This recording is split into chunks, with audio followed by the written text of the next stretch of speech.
Beleza, agora a gente vai falar então sobre os contaminantes dos recursos hídricos, né? Ou contaminantes envolvidos na contaminação das águas. Ponto é que a poluição hídrica, ela tem uma forte relação com a poluição atmosférica. E já sabemos que até a poluição do solo também tem uma boa relação com a poluição atmosférica. Então o fato é que as contaminações estão todas correlacionadas. Antes de falar sobre os riscos e os tipos de poluição, o Enem ele aborda mais quando se fala sobre poluição hídrica sobre as formas de tratar, né, os recursos hídricos contaminados. Existem basicamente dois modelos. Existe o modelo de ETA e ETE, uma ETA e uma ET. Essencialmente, o que constitui uma ETA? ETA é a estação de tratamento de água, é indicado para água pura, então também chamado estação de tratamento de afluente.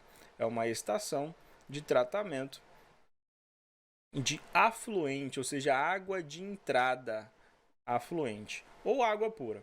E existe a ETE, que é uma estação de tratamento de efluente, ou também chamado de esgoto, tá? Afluente e efluente, ou água e esgoto, tá? Só muda a última letra.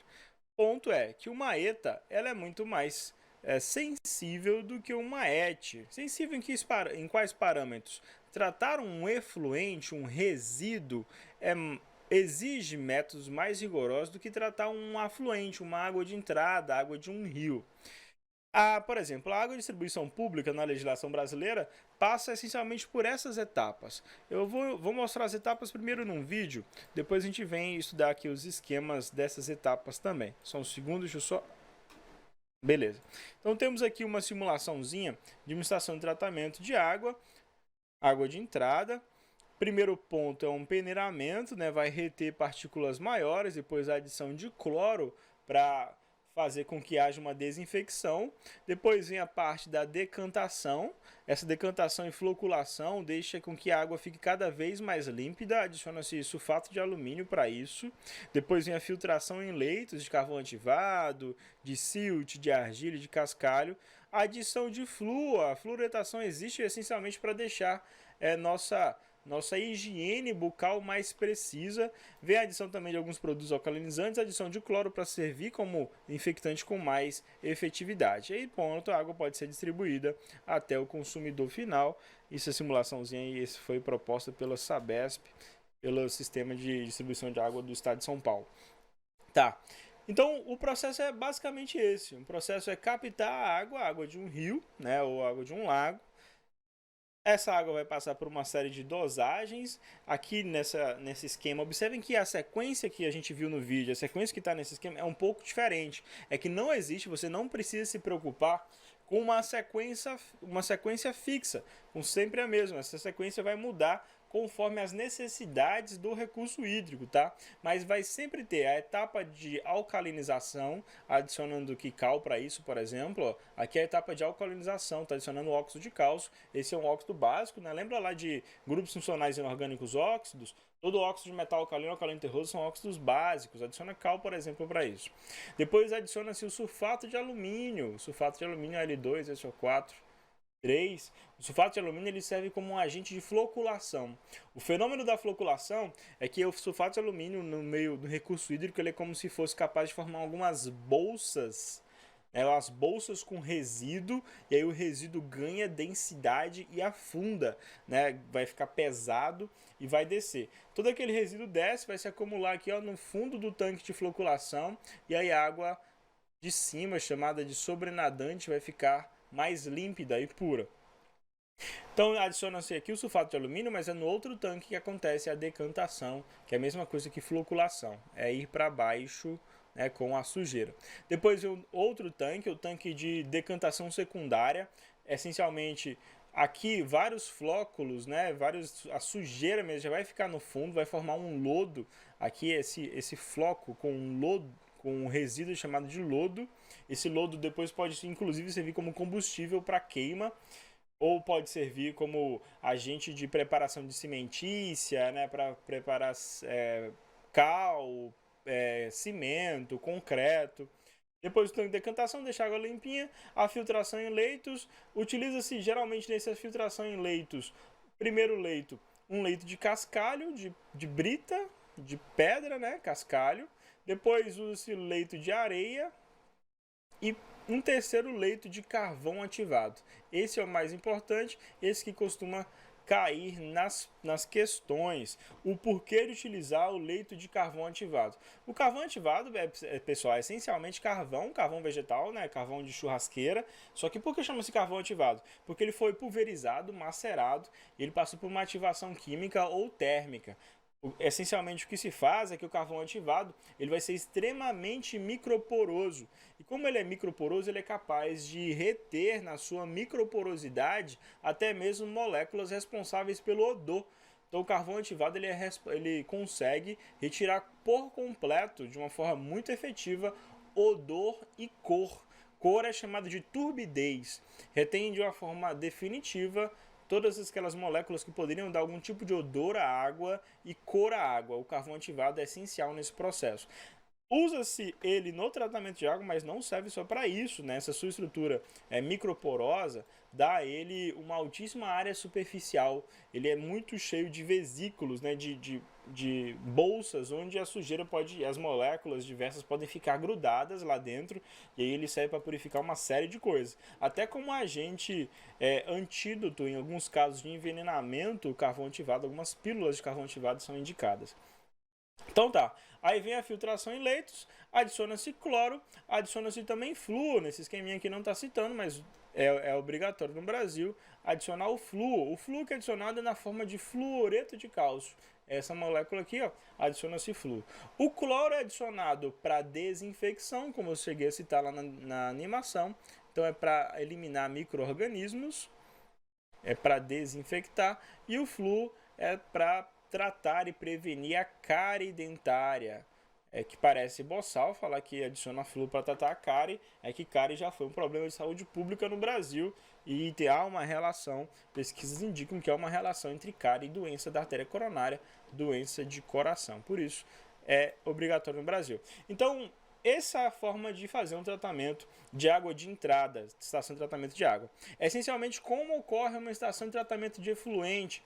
O tratamento de efluente exige essas etapas todas que nós vimos e exige essencialmente uma única etapa a mais, que é a etapa da aeração.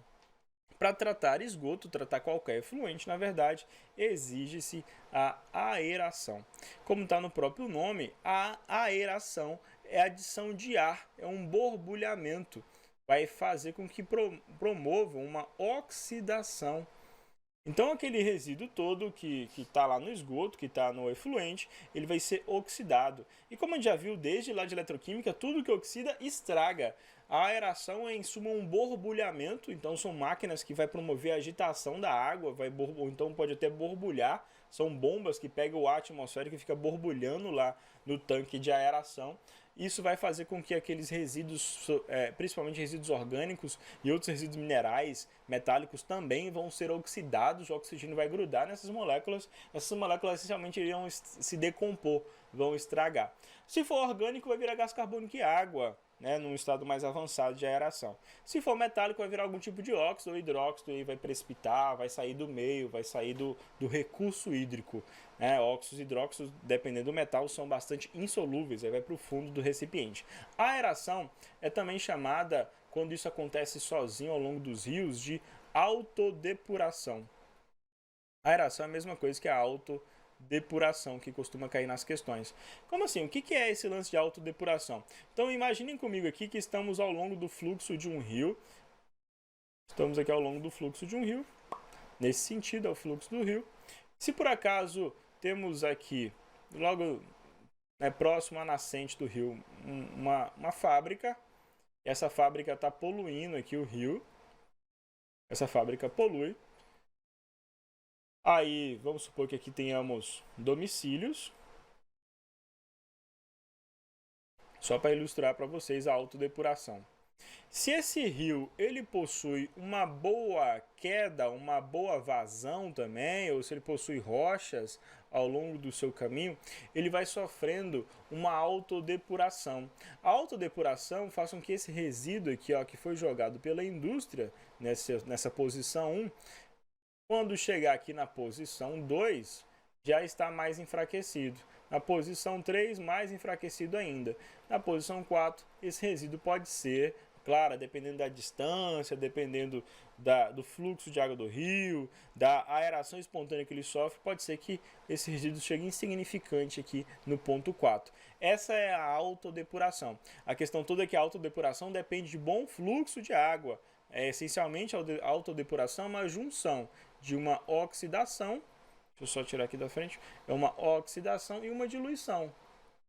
É isso que acontece na autodepuração dos contaminantes hídricos. Ok, e agora bora falar sobre os potenciais contaminantes de recursos hídricos, e o mais problemático deles, que vale a pena destacar em termos Enem, são os metais pesados. Metais pesados. Aqui eu ilustro a sistemática da contaminação por metais pesados, usando o mercúrio como modelo. O mercúrio ele pode ser proveniente de diversas fontes diferentes, né, desde fontes de contaminações do solo, como por exemplo o descarte inadequado de pilhas e baterias. Só beber uma água. Ou até mesmo na fonte aérea. Afinal, o vapor de mercúrio também é um contaminante significativo. Fato é que esse mercúrio vai ser absorvido pelas plantas ou pela respiração animal, inclusive, e ao longo do metabolismo do mercúrio ele sofre um processo chamado metilação. Na metilação, essencialmente o que acontece é que o mercúrio se liga à molécula orgânica.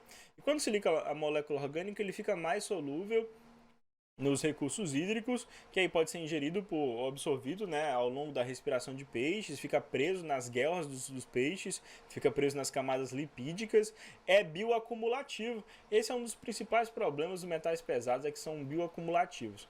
Por serem bioacumulativos, quer dizer que não serão facilmente liberados, né, excretados dos níveis tróficos, e o pior disso, ele se magnifica. As espécies bioacumulativas também se magnificam, ou seja, ficam cada vez mais abundantes ao longo dos níveis tróficos. Começa com a contaminação de uma grama, aí a vaca come muita grama, a vaca fica muito contaminada com mercúrio, e depois os seres humanos comem muita carne e fica todo mundo muito contaminado com o mercúrio. Isso é magnificação ao longo dos níveis tróficos. Os metais pesados valem um destaque na contaminação de recursos hídricos. Outras moléculas que valem destaque importante na contaminação de recursos hídricos são os derivados do petróleo, as moléculas orgânicas, né, os derivados do petróleo. Apesar de serem insolúveis, o petróleo é insolúvel em água, né? Ele é apolar, é uma molécula apolar. As moléculas apolares não misturam com as polares, então ele é insolúvel. E essas moléculas que são insolúveis, o resultado delas é que elas vão ficar na superfície, e elas podem ser retiradas do contaminante hídrico por meio de um processo oxidativo também. É uma degradação, essas compostos insolúveis. Em caso de derramamento de petróleo, por exemplo, no mar, já que é insolúvel e é menos denso, fica na superfície, um método que muito se usa é o de usar aquelas boias, né, de contenção.